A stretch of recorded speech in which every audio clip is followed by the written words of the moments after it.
समाधि स्थल पर गए राहुल गांधी, वो तो समझ में आता है, लेकिन उनका मास्टर स्ट्रोक अगर कोई था तो वो निश्चित रूप से अटल बिहारी वाजपेयी की इसमें जाना था। हालांकि ये बात भी जरूर है कि आज की जो भारत की जो दुर्दशा है, उसमें कहीं ना कहीं अटल बिहारी वाजपेयी की भी अपनी भूमिका रही है, चाहे वो अप्रत्यक्ष रूप से ही क्यों न हो। उन्होंने जिस तरीके से 2002 में जो नरेंद्र मोदी को तथास्तु का वरदान दे दिया और उसके बाद मोदी बने रहे, तो मुझे ऐसा लगता है कि आगे जाकर कभी न कभी जब भी मूल्यांकन होगा, वैसे तो मूल्यांकन अभी से होने लग गया है, कि अटल बिहारी वाजपेयी की जो अच्छी छवि थी उस पर यह एक दाग जरूर रहा है, चाहे वो कितने भी लोकतांत्रिक अपने आप को वो करते रहे हों।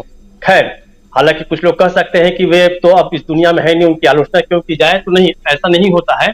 जब भी एक देश की बात होगी तो वे तमाम लोग जो हैं, जो उसके अच्छे या भले कामों के जिम्मेदार हैं, उनकी बात जरूर उठेगी। तो मैं यहाँ ये स्पष्ट रूप से कह देना चाहता हूँ कि आज के भारत का जो भारत है, उसकी जो दुर्दशा है, उसमें अटल बिहारी वाजपेयी का भी योगदान निश्चित रूप से है।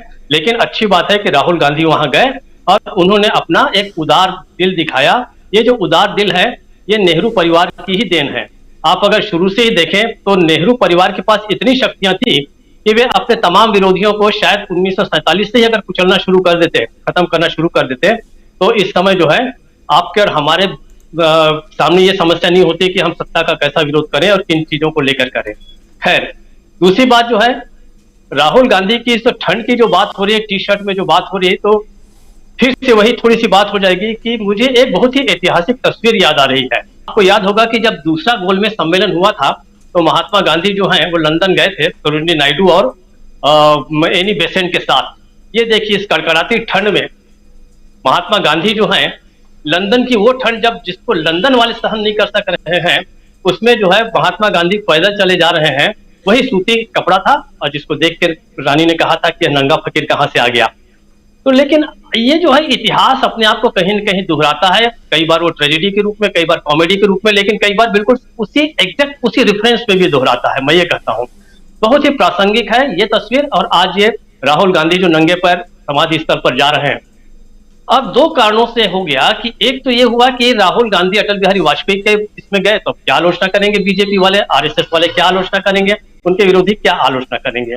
दूसरी बात जो है, हम ये देख रहे हैं कि बहुत सारे ऐसे तमाम किस्से जिस समय मोदी को बनाया जा रहा था, गढ़ा जा रहा था उनकी छवि को, उनके ढेरों किस्से जो थे, जैसे बताया गया कि नवरात्रि के 9 दिन वो नींबू पानी के ही बल पर रहते हैं, वे मगरमच्छ से जो भरा हुआ तालाब है उसको पार करके उस मंदिर में जाके झंडा फहरा के आ जाते हैं। अब ये पूछने वाला कोई नहीं था कि भाई जिस तालाब में मगरमच्छ भरे थे उसमें आखिर वहां पे जाके झंडा फहराया किसने था। पर खैर, ऐसी बहुत सारी कहानियां प्रचलित हुई। वो सब जो है, उन्होंने चाय बेची, उन्होंने हिमालय में तपस्या की, वो सारी की सारी जो है वो कागजों पर थी, वो छवि के रूप में बनाई गई थी। अब बात तो कही जाती है कि तू कहता कागज की लेखी, मैं कहता आंखन की देखी। ये राहुल गांधी दिख रहे हैं नंगे पांव चलते, आप इसको कैसे झुठलाएंगे या किस तरीके से इसकी आलोचना हो सकती है। तो राहुल गांधी जो है, अभी तक जो पड़ाव उनका दिल्ली पहुंचा है, ये महत्वपूर्ण है। अब असली लेकिन जिनका सेकंड लेग जो है, सेकंड और फाइनल लेग जो होगा, वो मुझे लगता है वो इनकी छवि जो है, अब तक जो है बहुत सारे निराकरण हुए हैं, उनकी खराब छवि का निराकरण हुआ है। अब जो है उनकी सकारात्मक छवि लगातार बढ़ती जाएगी और ये भारतीय जनता पार्टी के लिए निश्चित रूप से बहुत ही कठिन समय है। और शायद इसका जवाब पूरा का पूरा आईटी सेल है वो नहीं ढूंढ पा रहा होगा, ऐसा मुझे लगता है, क्योंकि सच जो है ये सबसे बड़ी शक्ति होती है। और राहुल गांधी इस समय जो है बहुत ज्यादा कोई दावे नहीं कर रहे हैं, बहुत बड़ी बड़ी बातें नहीं कर रहे हैं, वो चुपचाप अपना काम कर रहे हैं। और इस समय मीडिया भी जो है, कांग्रेस का मीडिया सेल जो है वो भी एक अच्छा काम कर रहा है। तो मुझे ऐसा लगता है कि आगे जाकर चुनौती बढ़ेगी। अंतिम बात कि हम शुरू से करते कि क्या इस यात्रा से विपक्षी एकता मजबूत होगी।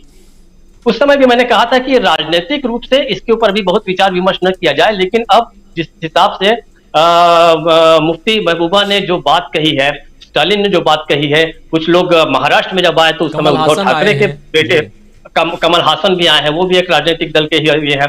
तो निश्चित रूप से अब ये बात चल पड़ेगी कि इस यात्रा का फायदा उठाकर विपक्षी एकता को भी मजबूत किया जाए। और इसके लिए जो एक बहुत बड़ा सवाल था कि उस विपक्षी एकता का नेतृत्व कौन करेगा, तो मुझे लगता है कि अब विपक्षी तमाम नेताओं के पास इसके अलावा कोई चारा नहीं रहेगा कि वह जो बैटन जो है, वो ध्वज जो है वो अब कांग्रेस के हाथ में थमा दिया जाए।